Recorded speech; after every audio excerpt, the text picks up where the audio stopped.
Hi, it's Kari Mathews of Prairie Quilting, and today we are going to work on my cherry blossom quilt.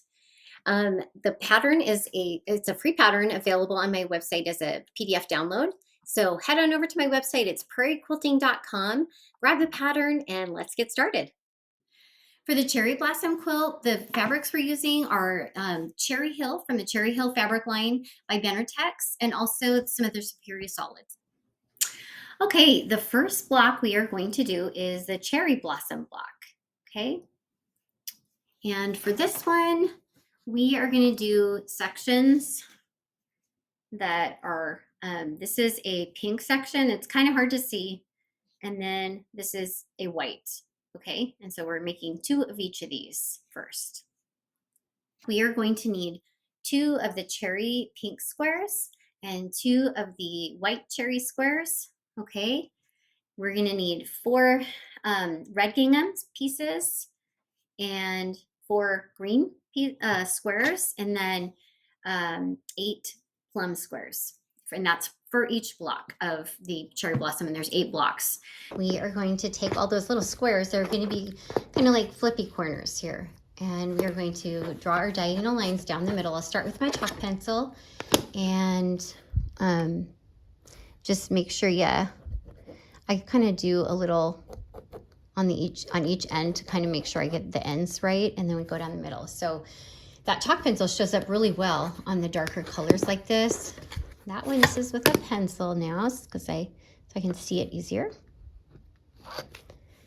And these are, of course, on the wrong side. The solids you don't really have to worry about because they're the same on both sides. Okay, we're at the machine, and I use the foot that you can see where you're sewing. And maybe it could be your plain foot that has that little line in the middle. That might be your best foot. So whichever one makes it easier for you to follow on the line. So we're just sewing along that line. Okay, so I'm gonna do the ginghams next, okay? So here we go. We'll put that on the opposite corner and sew on that line.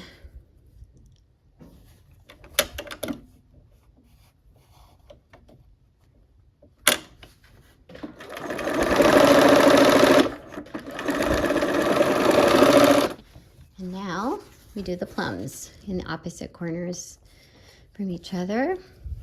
Okay.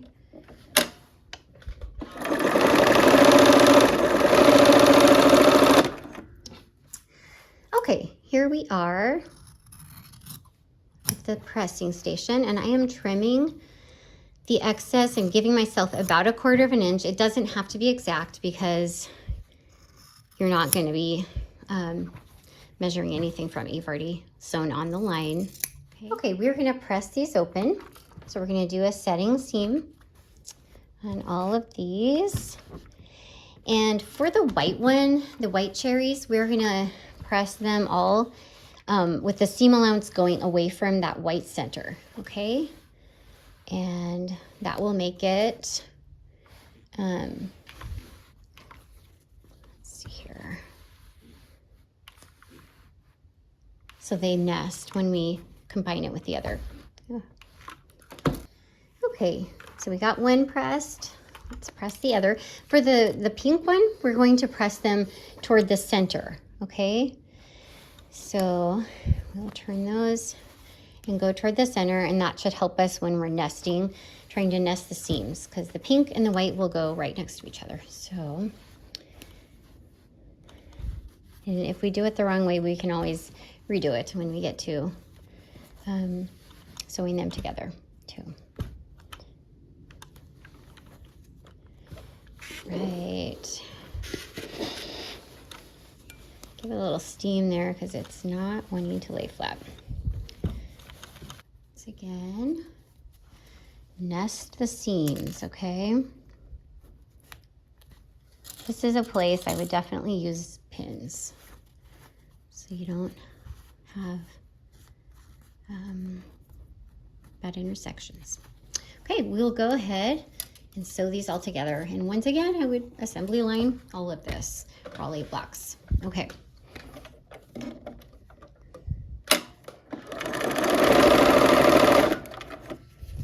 Okay, as I'm getting close to those pins, I'm trying to be careful not to run over them. Keep my edges together. And okay. Okay, next one.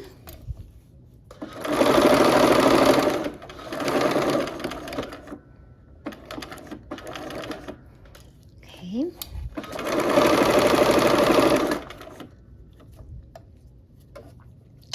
Okay, I'm kind of adjusting the fabric as I need to keep the edges lined up. Okay, there's that. Clip those apart, and then we'll press those open and connect these two sections, and we'll do that for all 8 blocks. Okay, so we are going to press these open, and we're going to press, or not open, we're going to press them toward the cherry sides so that when we connect these, they will interlock and nest together. Okay, give it a nice press. Try not to distort your block too much there. Okay, and now we want the ginghams all together in the center, and we're going to pin that, and we'll have more pins on this one here. We're going to do the center where these will nest. Okay, those seams we just pressed will nest, and all these different seams, like when we sewed just the individual blocks together. At each of these places, you want them to nest if possible. If they absolutely don't, it's not, a deal breaker, but it's just nice to keep as much bulk out of it as you can for when you quilt it, so you don't break a needle.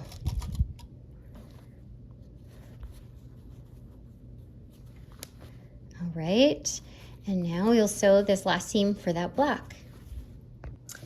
All right, here we are for the last seam of the block. And again, I assembly line when I sew. So we'll just try to not run over the pins. And the edges together.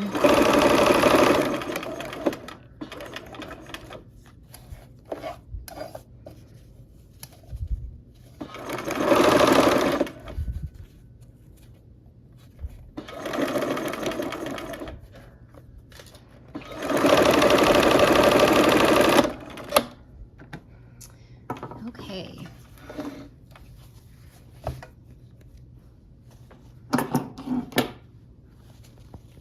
All right, there we go. We will press that open and start connecting our blocks.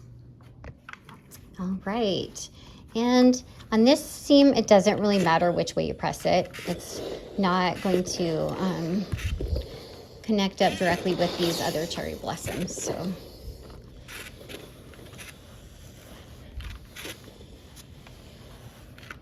Okay, there is our cherry blossom block.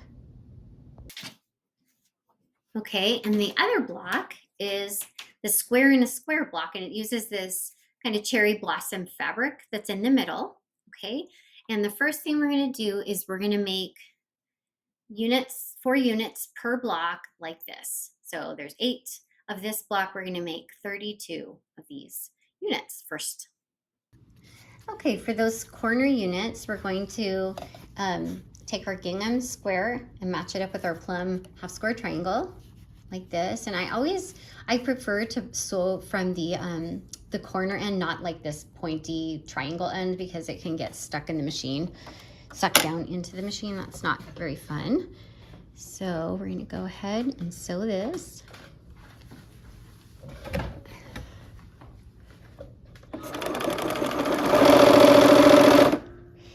Okay, and when I'm making a quilt, I do as much assembly line work as possible. So I would do all of these for all of the blocks. So I believe that's 32 altogether.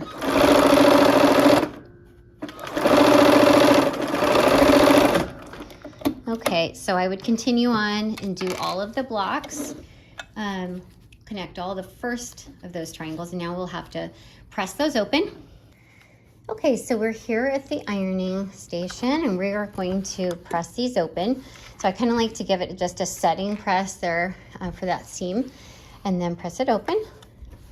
And be careful not to distort and tug on that fabric because it will it will stretch because there's a bias edge right here. So just be ginger with it, and then we're going to trim those corners off. My little scissors. Okay, let's go back and we'll sew the other half square triangle onto it. Let me lay that out. Okay, so we will sew those just like this. Okay, so we'll do this and I will be sewing it from the other end. Okay, here we are at the machine. So we're gonna just go ahead and sew these half square triangles on.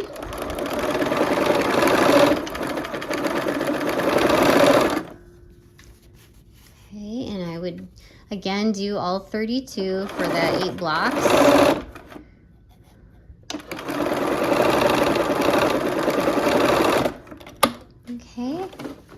Okay, we're here again. We're gonna give it the set and iron that open. Press it open.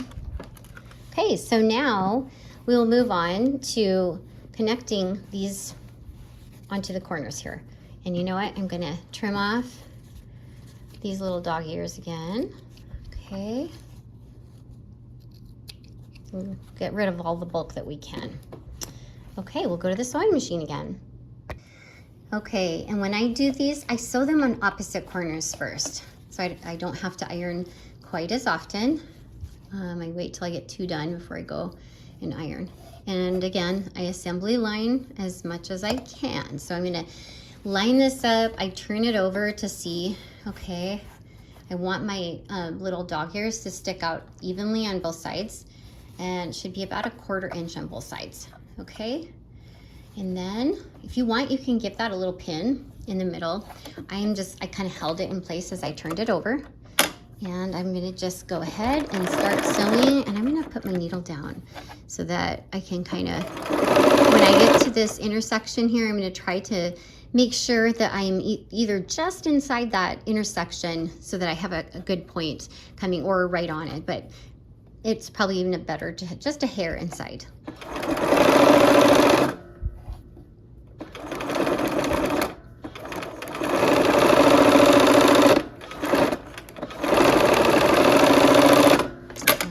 There's the one.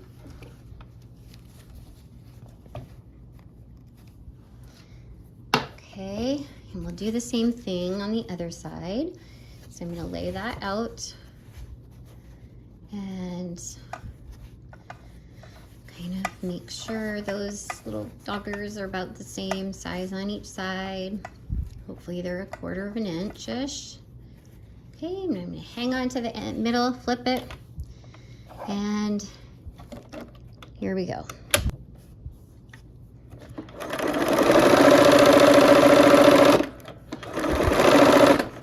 Okay, and I'm watching that intersection, trying to just get a hair on the inside of it, or on the out, however you look at it, I guess. Okay. So we've got both of those seams sewn now. Trim our deals, and we'll go iron.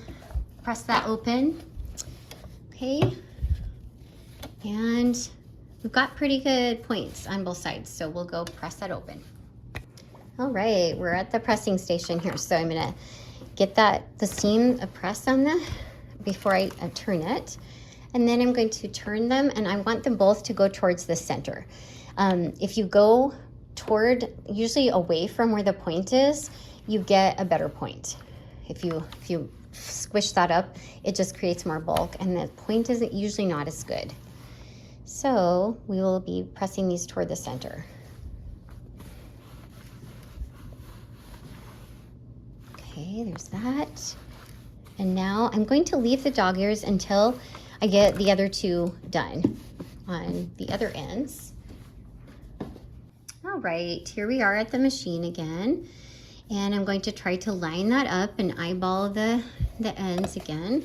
So let's kind of look on the other side, and Hopefully they're about the same size. Okay, and flip it, and you, once again, if you feel more comfortable, pin it for sure. Okay, and I got my needle down, kind of keeping an eye on the intersection, coming up here, not just a hair in.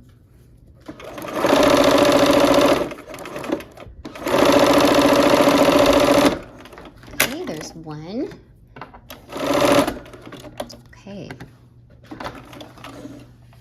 trim it, and I'm going to check my points. Okay, that point looks good, and that point looks good. Good. So now before I flip it, I'm going to trim these so that I can see. Otherwise, I'll be ironing some of them down, and I want to get rid of those points. All right, last press on the square and square block. Okay, so the settings press, and then open it back up, and there we go. We've got some good points. Okay, so we have 8 of each of the 2 types of blocks, and now we're going to sew those into rows. There'll be 2 per row, and they will end up being alternated. I have a row already sewn together. Okay, and it looks like this when we get done. So we'll go ahead and sew those rows. Okay, so we are going to pin the 2 blocks together. We're going to start putting blocks together, and I'm putting a pin 1/4 inch down on both of these and matching it up with the point here. Okay, and I'm going to kind of just make sure those get down there and the pin stays straight. In fact, you can kind of pull that out, push that all the way through, and then use another pin to pin that, because we're trying to make it so those 2 points match up. Okay, and then we'll match up our sides. And it looks like this one's a little bit bigger, so I'm going to sew that one on the bottom. Okay, and I am gonna, well, you know what, I probably don't need those other pins, so I'm gonna go start sewing here. Okay, and you'll connect all the blocks up according to the diagram and the pattern, just like this.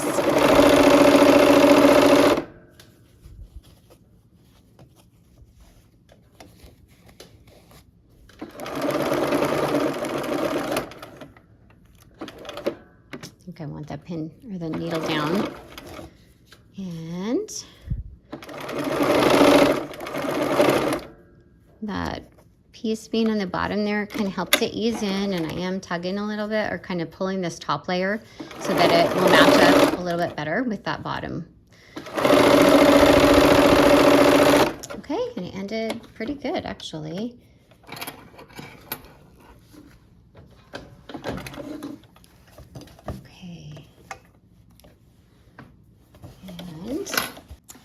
Okay, so I'm gonna iron away so that point, the bulk doesn't push the point backward on itself. Okay, and okay, there we've connected 2 blocks. Connect the rest of the blocks in the same manner. Okay, and now that we have the rows made, we are going to connect the rows together. And I have 2 rows put together. So we're going to do this with all 4 rows. I've pinned using the same manner, trying to match the points up. And now let's sew the row together.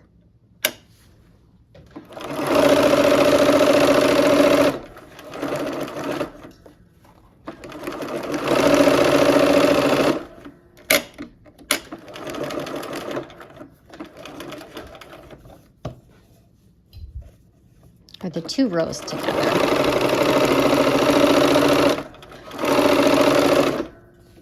Okay, we're almost done.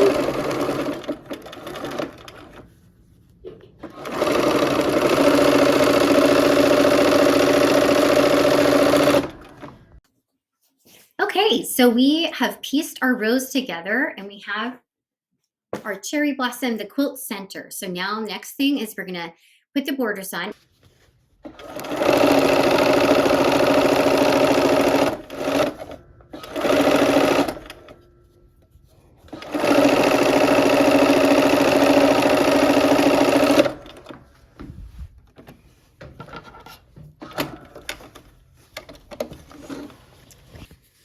Okay, so I will iron that toward the border, and then we'll put the rest of the coral borders on the sides first, and then the top and the bottom. Okay, our coral border is on. This, I love this color. It reminds me of getting ice cream when I was a little girl. I loved cherry freeze. So anyway, let's sew the gingham borders on, and then our quilt top will be finished. Okay, so I have sewed the 3 of the black gingham borders on, and I'm sewing the last one on the top or bottom, I guess whichever way you want to hang it. So let's go ahead and sew this last seam of the quilt top.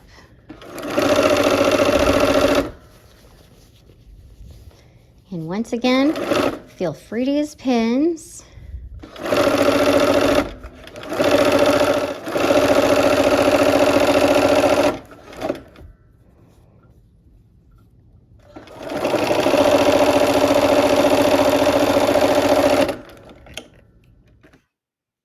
Okay, our top is pieced. We've got the gingham borders on and the coral. Okay, here is our finished cherry blossom quilt. I hope you had fun, and I look forward to seeing you next time for another project. Take care.